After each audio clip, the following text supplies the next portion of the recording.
vosotros en el día de hoy un tema que todos nos vamos a sentir pero que muy identificados.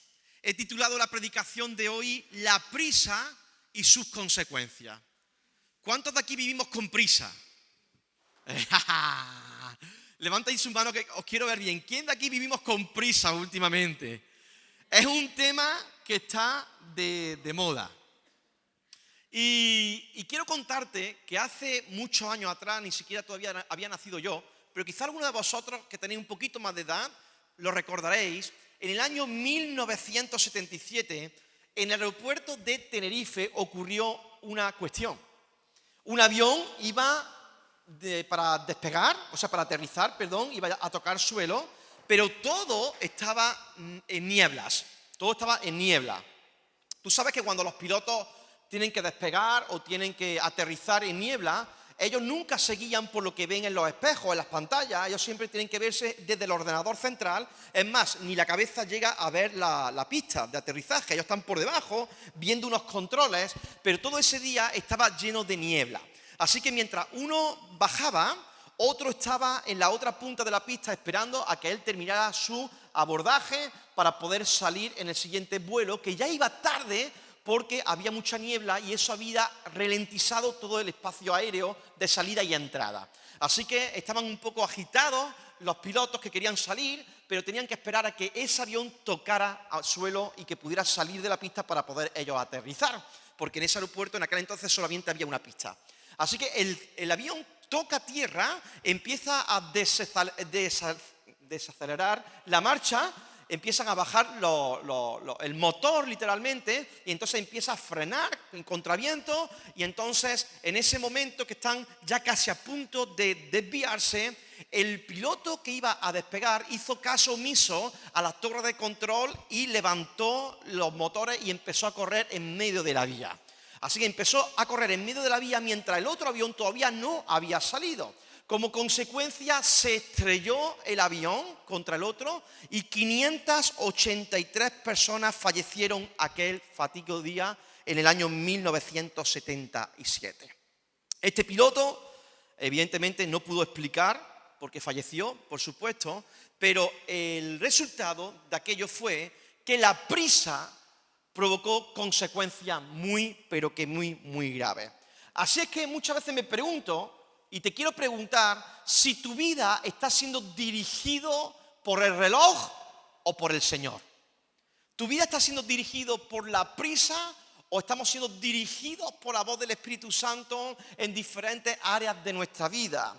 Y el primer punto que te quiero mostrar es que la prisa nunca fue una buena consejera. La prisa nunca fue una buena consejera.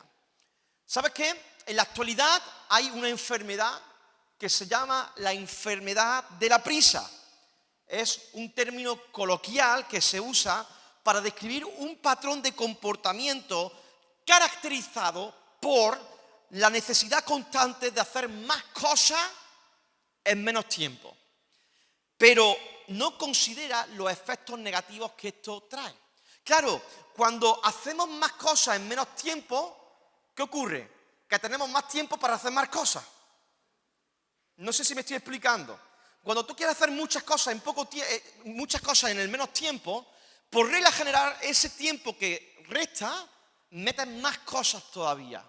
Y científicamente comprobado, se ha demostrado de que este síndrome, esta enfermedad de la prisa, produce ansiedad, produce estrés, produce irritabilidad, problemas de memoria, lo siguiente no me acuerdo,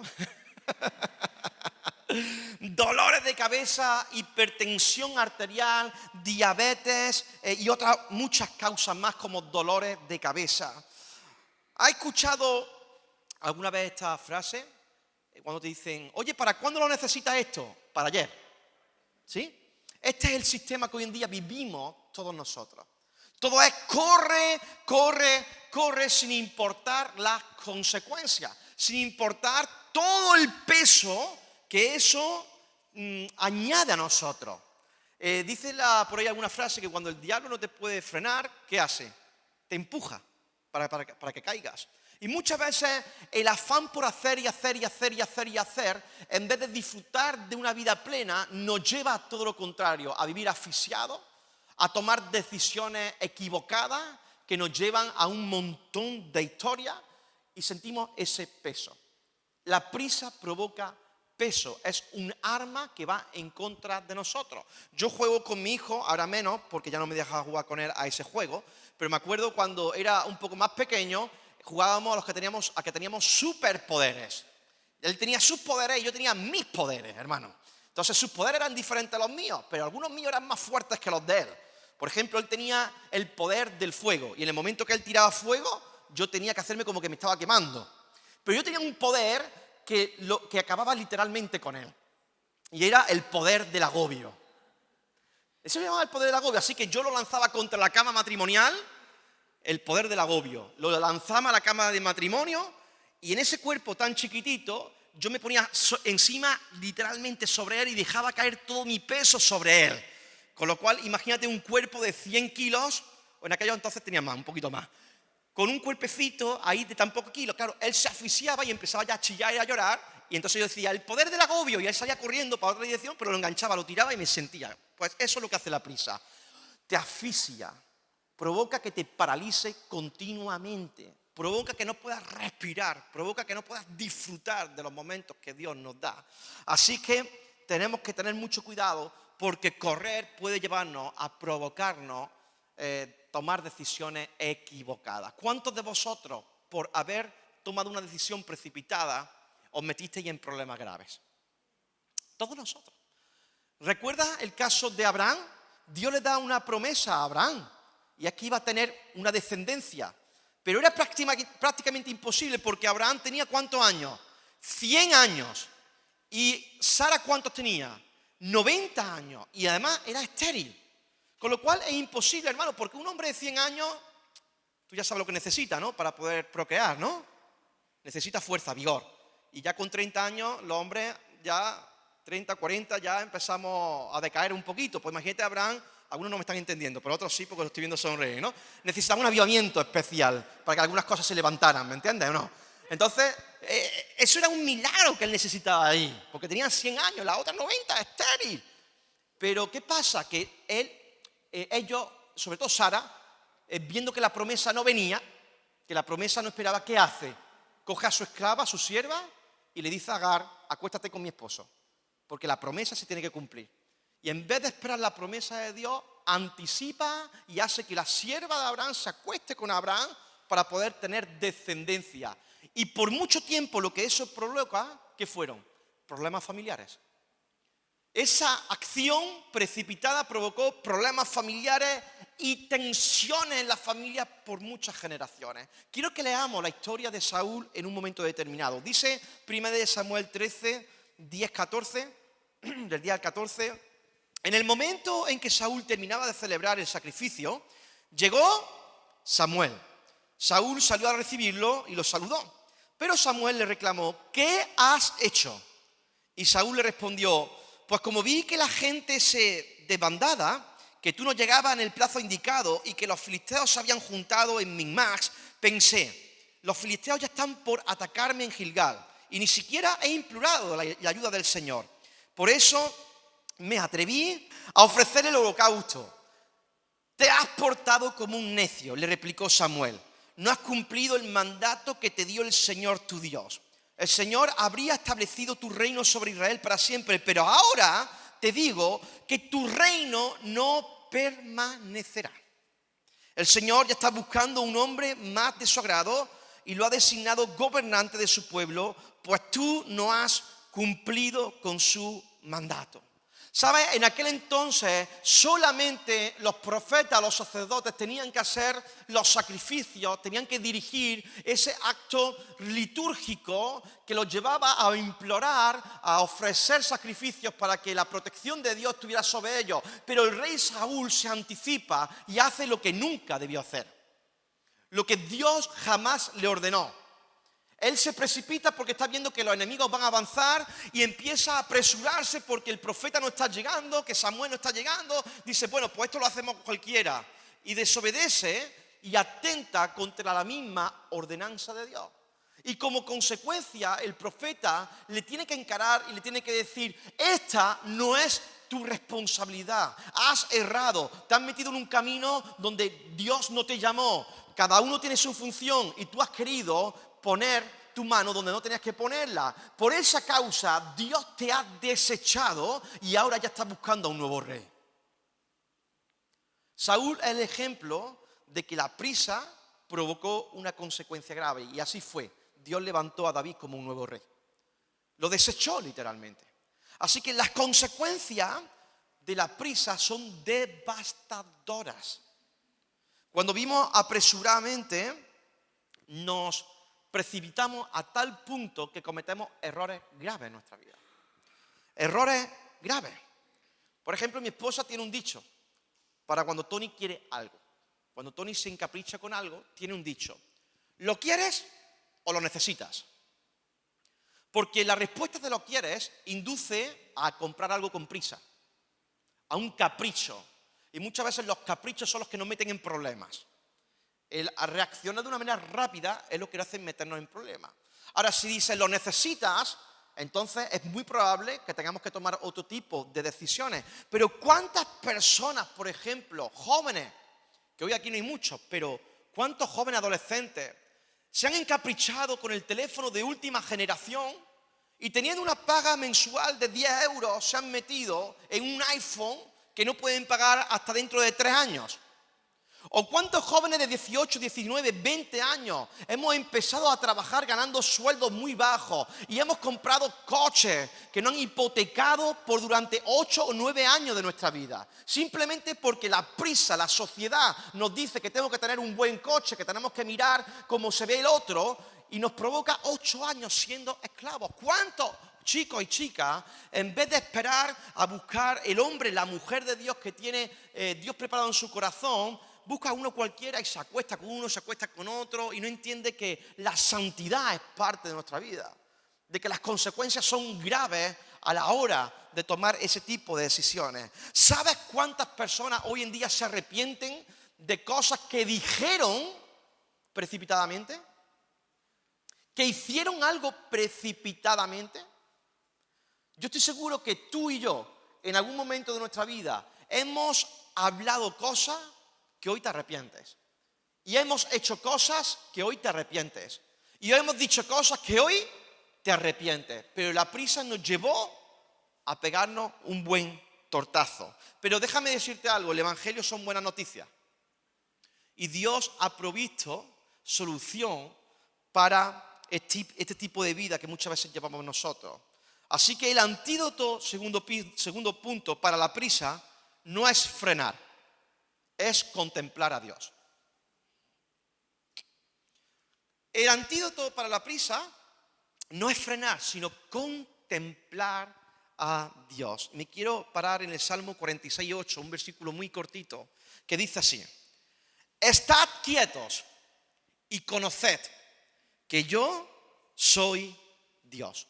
Mira qué versículo más cortito, pero dice: estad quietos y conoced que yo soy Dios.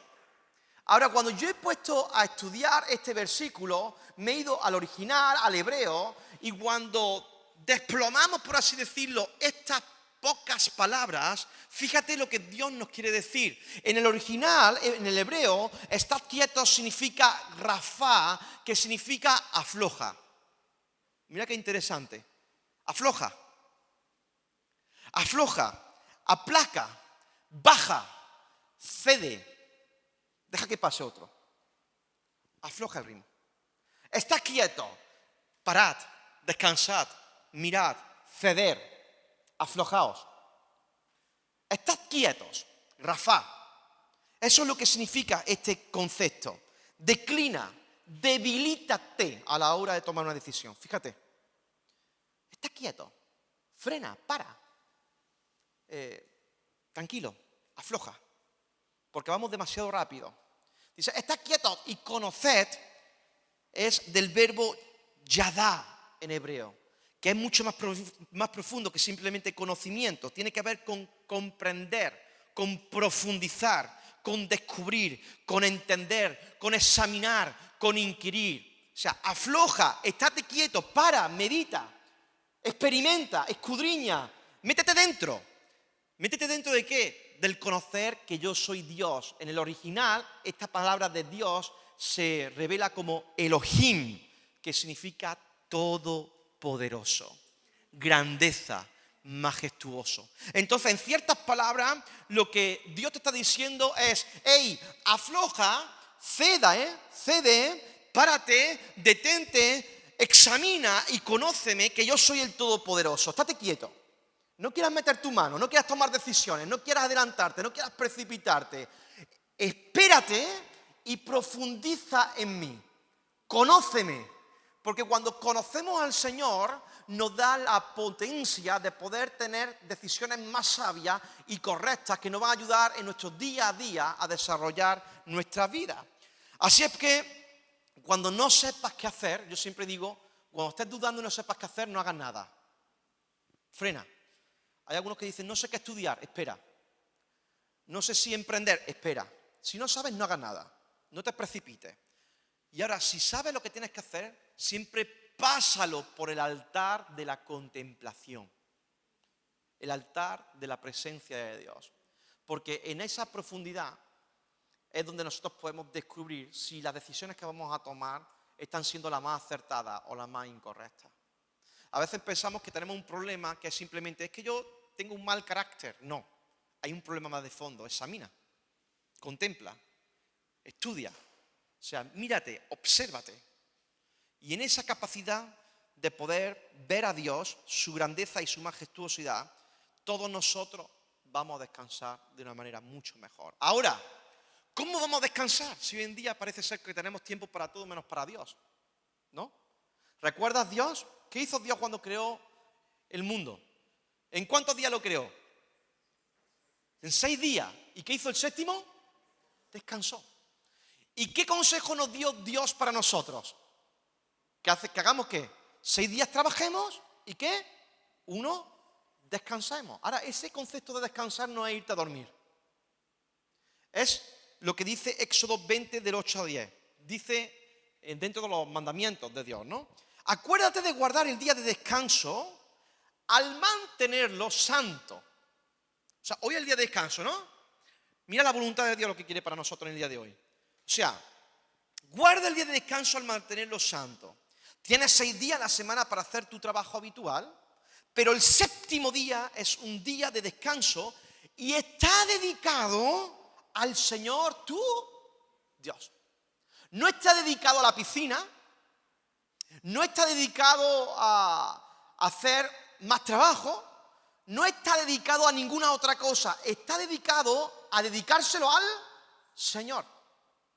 Porque ese es el día donde Dios quiere de manera especial que nosotros tengamos tiempo de contemplación. No significa que durante los 6 días no va a hacer nada, pero es normal que Dios entiende que estamos trabajando y en nuestro trabajo tenemos también responsabilidades de levantar nuestra casa, nuestros hogares, nuestros compromisos, y eso está bien y no es malo. El problema es cuando toda nuestra vida va tan deprisa que incluso hasta el mismo día de reposo lo dedicamos a otras muchas cosas menos a Dios. Y esto es triste para la vida de un cristiano. Por ejemplo, cuando decimos de congregarnos, decimos tenemos horas para todo, pero no tenemos 1 hora a la semana para congregarnos.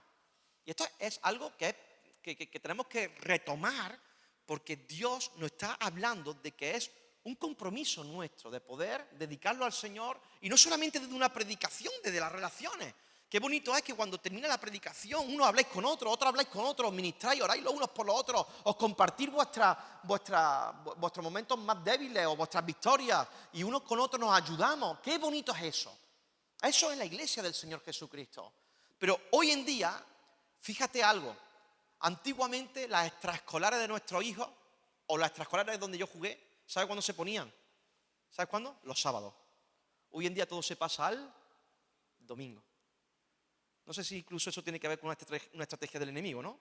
Para que las personas no acudan a la iglesia del Señor, no disfruten de una palabra de Dios, de la relación entre la iglesia, ¿no? Tenemos que reconducir nuestras prioridades, porque cuando entendemos de que ese día está diseñado para contemplar a Dios, entonces y solamente entonces entendemos que no es descansar de Dios, es descansar en Dios.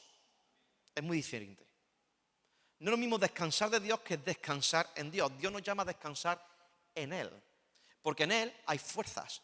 En Él la forma de pensamiento te cambia. El Espíritu Santo trae una nueva esperanza para tu vida. El Espíritu Santo hace una obra maravillosa. Y es ahí donde nosotros nos entrenamos. Salmo 8, 3, 4. Y ya termino con 2 versículos más. Dice... Mira, quiero que contempléis aquí, en este versículo, que miremos en profundidad. Mira qué versículo tan maravilloso, ¿no? Cuando veo tus cielos, obra de tus dedos,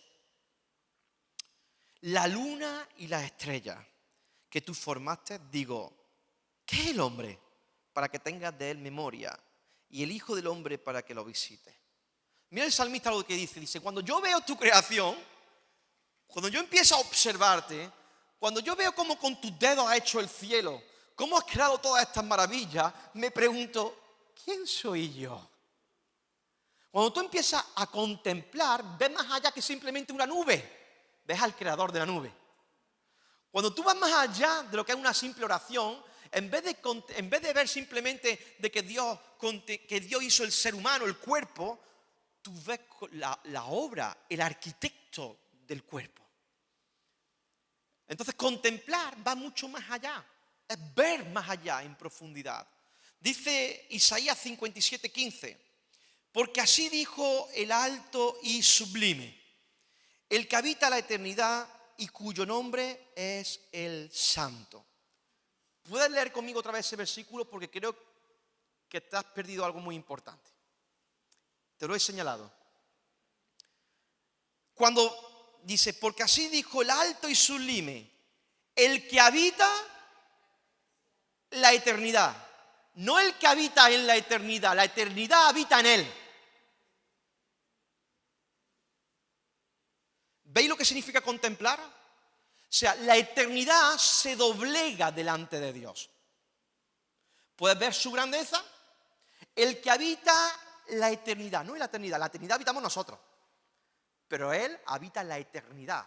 O sea, la eternidad se doblega ante Dios. Entonces, cuando empezamos a descubrir quién es Dios, entonces nos enamoramos a tal punto que tomamos decisiones para bajar el ritmo de nuestra vida y ver que menos podemos hacer más. Te lo dice alguien que es una máquina emprendiendo y haciendo cosas. Vosotros me conocéis, sabéis cómo yo trabajo. Bueno, pues haciendo a veces menos, logramos más. Logramos más. Pero claro, no es hacer menos para no hacer nada. Es hacer menos porque necesitamos tiempo para contemplar y en esa contemplación el Espíritu de Dios, ¡pum!, hace las cosas de manera más rápida. Porque a veces pensamos que esto depende de nosotros y de nosotros no depende. Es del Señor que trabaja en nosotros. Así que la eternidad se doblega ante Dios. ¿Puede haber alguien más grande que nuestro Dios? Eso es contemplar. Así que, hermano, cuando entramos en ese tema de contemplación, cuando entramos en esa vida de contemplación, ¿qué te puede derribar? Cuando tú entras en una etapa de contemplación, de profundizar tu vida con Dios, ¿qué te va a hacer el enemigo que pueda derribarte? No puede, es imposible. Porque tu corazón está tan metido dentro del corazón de Dios que no tienes tiempo para observar simplemente mentiras del enemigo o trampas que él quiera ponerte. Por eso es importante la contemplación, la meditación. Incluso esto lo hacen otras religiones budistas. Son religiones que lo que quieren es llevar a la persona a la contemplación, a pensar, a meditar, a reflexionar, a escudriñar. Claro, nosotros tenemos las escrituras que podemos escudriñar las escrituras. Podemos andar en paz. Y quiero decirte de que no tenemos que vivir con prisa. Tranquilo que no se nos va el autobús. Tranquilo que no vas a perder el tren. Y si lo pierdes no te preocupes que el siguiente va a pasar. Pero por intentar ir más rápido, ten cuidado, no vaya a ser que te metas en la vía y el tren pase por encima. Hermanos, contemplemos al Señor. Bajemos la presión que estamos sometidos. Yo sé que cada uno de nosotros tenemos retos y desafíos muy distintos. Aquí hay padres y madres con niños pequeños que le ocupan mucho tiempo. Hay personas que quieren emprender, que están preocupados por las finanzas.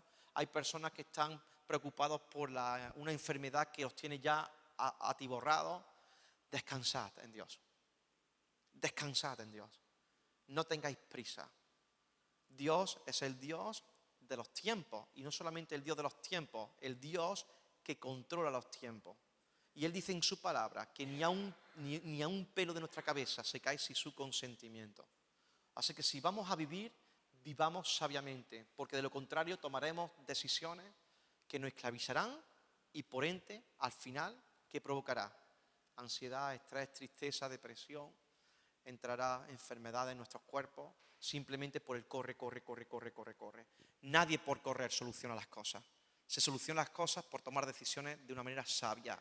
Y el temor al Señor es el principio de la sabiduría.